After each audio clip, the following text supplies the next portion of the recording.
साल 2015 की बात है।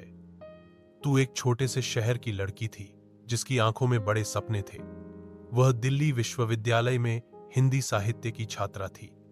उसका सपना था कि एक दिन वह मशहूर लेखिका बने और अपने शब्दों से दुनिया बदल दे। उसी कॉलेज में पढ़ता था आरव, एक शांत स्वभाव का लड़का जो राजनीति विज्ञान में ग्रेजुएशन कर रहा था। आरव और तू की मुलाकात कॉलेज की लाइब्रेरी में हुई। तू अपनी डायरी में कुछ लिख रही थी और आरव चुपचाप उसे देख रहा था। एक दिन हिम्मत करके उसने पूछा, क्या मैं जान सकता हूं तुम क्या लिखती हो?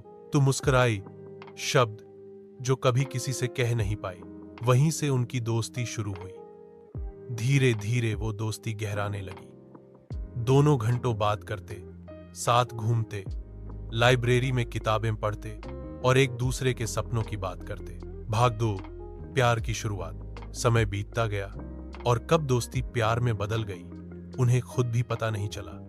एक दिन कनॉट प्लेस के एक पुराने कैफे में तूने कहा, आरव, क्या तुमने कभी किसी से ऐसा प्यार किया है जो शब्दों में बयान ना हो सके? आरव ने बिना कुछ कहे उसका हाथ पकड़ लिया। उसकी खामोशी ही उसका जवाब थी।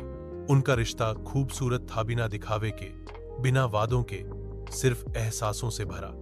तू की कहानियों में अब आरव बस गया था और आरव की दुनिया में सिर्फ तू की हंसी गूंजती थी। भागदरी, बिछड़ना, कॉलेज खत्म हुआ और जिंदगी ने एक नया मोड़ लिया। आरव को एक मल्टीनेशनल कंपनी में नौकरी मिल गई, लेकिन वह मुंबई में थी। तू दिल्ली में ही रहकर लेखन को अपना करियर बनाना चाहती थी। विदा लेते समय तूने पूछा, अगर हम दूर हो गए तो क्या ये प्यार वैसा ही रहेगा?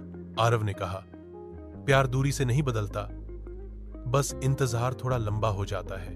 वे वादा करते हैं कि दूरी को अपने बीच नहीं आने देंगे, पर जिंदगी की रफ्तार और जिम्मेदारियों ने धीरे धीरे उनके बीच की बातें कम कर दी।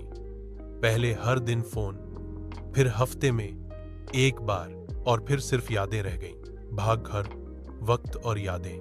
5 साल बीत गए। तू अब एक स्थापित लेखिका बन चुकी थी। उसकी किताबें बिक रही थीं, साहित्य सम्मेलनों में बुलाया जा रहा था, पर दिल में एक खालीपन था आरव का। एक दिन वह अपने पुराने कॉलेज गई, उसी लाइब्रेरी में जहां सब शुरू हुआ था। वही पुरानी मेज, वही चुप्पी, पर अब कोई इंतजार करता नजर नहीं आया। उसी शाम वह कनॉट प्लेस के उसी कैफे में जा बैठी जहां पहली बार आरव ने उसका हाथ पकड़ा था। तभी वेटर एक चिट्ठी लेकर आया, किसी तू के नाम, जो हर मंगलवार यहां आती है। चिट्ठी आरव की थी। लिखा था, मैं हर मंगलवार यहां आता रहा 5 सालों तक, बस इस उम्मीद में कि शायद एक दिन तुम आओगी। मैंने तुम्हें खोया नहीं, बस तुम्हारे इंतजार में खुद को खो बैठा। अगर ये चिट्ठी तुम्हारे हाथ लगे तो जान लेना कि मेरा प्यार अब भी वही है, उस पहली नजर में, उस पहली मुस्कान में। तू की आंखों से आंसू बहने लगे। 5 साल का इंतजार कुछ शब्दों में बंध कर उसके हाथों में था। भाग माइन, मिलन, अगले मंगलवार। तू फिर कैफे पहुंची और इस बार आरव सामने बैठा था। न कोई भूमिका, न सवाल, बस 2 आंखें जो सब कह रही थीं। आरव मुस्कुराया, तुम आई। तूने धीरे से कहा, इंतजार कभी खाली नहीं जाता अगर प्यार सच्चा हो। और फिर वक्त थम गया।